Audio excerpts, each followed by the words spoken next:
En lep dober dan, želim vsem skupaj imenu Fokus Društva za sonaravni razvoj. Upam, da se me sliši, malo sem na prste postavila. Naše društvo deluje na področju podnebnih sprememb, energije, mobilnosti in pa povezovanja med podnebnimi in razvojnimi izzivi.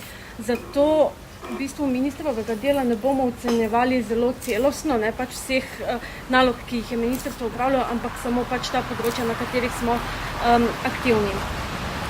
Na področju podnebja je to, kar je Nina že omenila, v bistvu označila ne samo čas predsedovanja Slovenije, ampak celotno ministrovanje gospoda ministra. Slovenija v tem trenutku na področju podnebnih sprememb nima dovolj ambicioznih ciljev, da bi učinkovito zaustavila oziroma preprečila vse tiste najhujše posledice podnebnih sprememb. Smo ena redkih držav, ki nima dolgoročno zastavljenih ciljev. Res, skoraj vsaka država po Evropi že ima cilje do leta 2020, če že ne do 2050, to nam kritično manjka.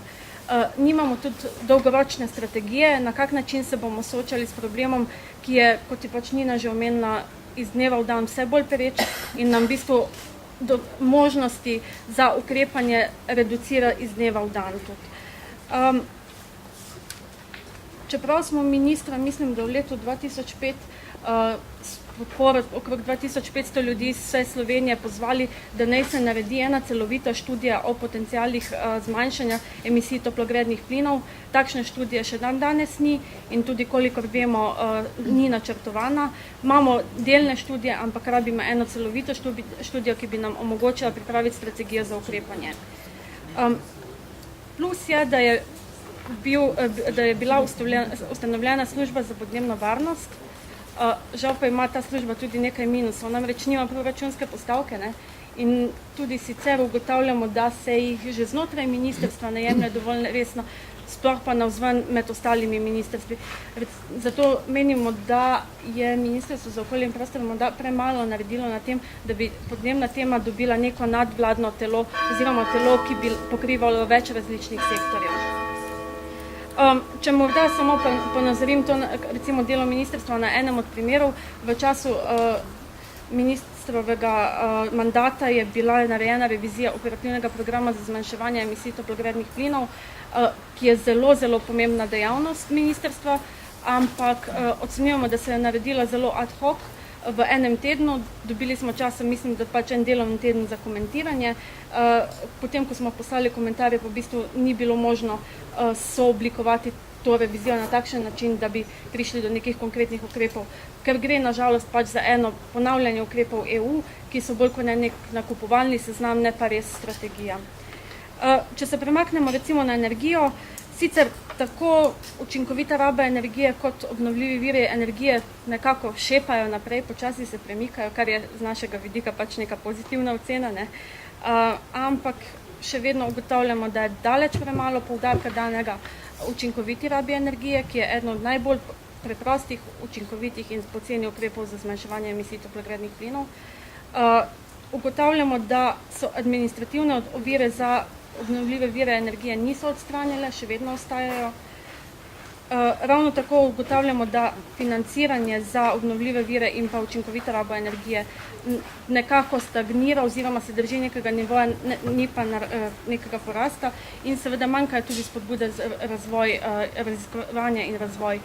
Slovenija bi lahko verjetno investirala kaj več v razvoj tehnologij za uporabo obnovljivih virov energije.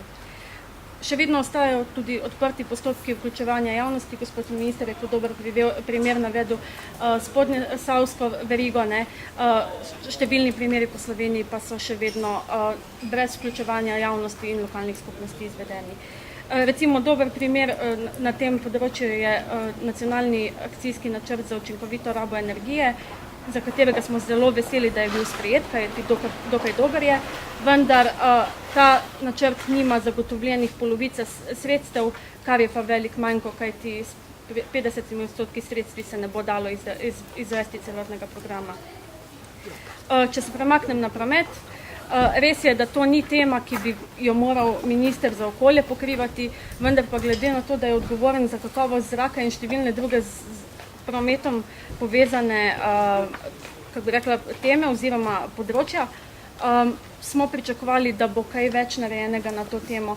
V času ministrovanja je bila izdelana resolucija o prometni politiki, v kateri pa žal Ministrstvo za okolje ni igralo dovolj aktivne vloge.